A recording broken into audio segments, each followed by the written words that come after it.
aquífero do Araripe. Como é que fica, senador Humberto Costa, senador Jarbas, essa questão ali do meio que do centro do estado, né, da transição ali de semiárido para o sertão realmente, que é uma região conhecida pelo índice de violência, pelo cultivo no início da década passada, meados da década passada, cultivos de maconha, tem um problema grave ali com a legislação, né, um nível de violência muito grande. Esse desenvolvimento econômico consegue superar essa barreira?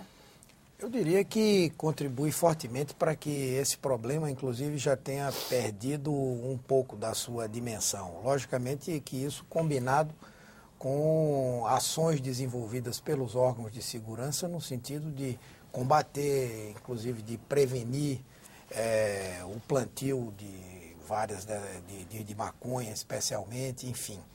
E, inclusive, os investimentos que estão sendo feitos em infraestrutura, é importante citar isso, eles por si sós têm sido indutores de uma série de atividades econômicas importantes. Eu me refiro à pergunta que foi feita pela Sueli, não é?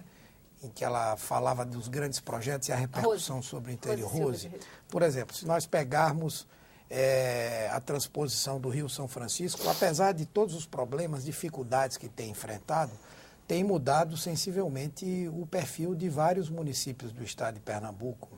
Até recentemente, em alguns municípios, era difícil se encontrar mão de obra especializada na área da construção civil para realizar pequenas obras, por exemplo. Boa parte dessa mão de obra estava contratada pelas empresas que vinham realizando a obra da Transnordestina. Afora a importância que isso tem. Aqui foi dito que aeroportos, portos, estradas são muito importantes para o desenvolvimento, para o processo da industrialização, mas ninguém também investe onde não há água, não é? Então, essa é uma outra ação importante, a transposição, em que há uma expectativa muito grande de todo o Estado e que essas obras possam ganhar um ritmo mais forte e conseguirmos cumprir os prazos para que elas passem a ter uma repercussão efetivamente sobre a vida da população. Ainda mais num momento como esse que nós estamos vivendo, de uma seca, como se diz, inclemente sobre o estado de Pernambuco.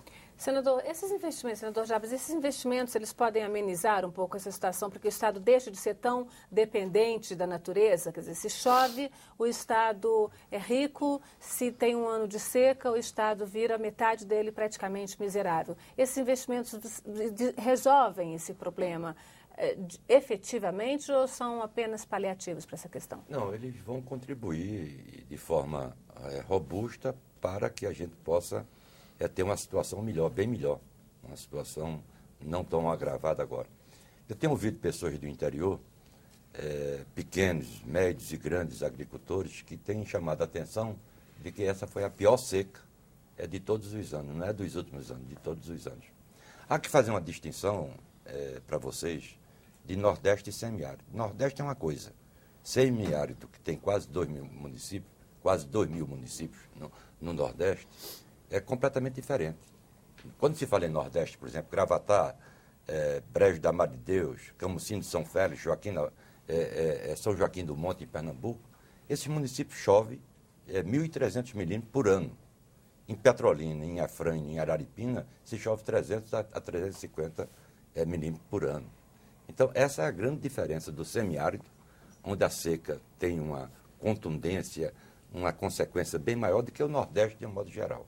É para esses municípios que as prefeituras, os governos do Estado, o governo da União, têm que ter mais presteza, chegar mais rápido, acumular água.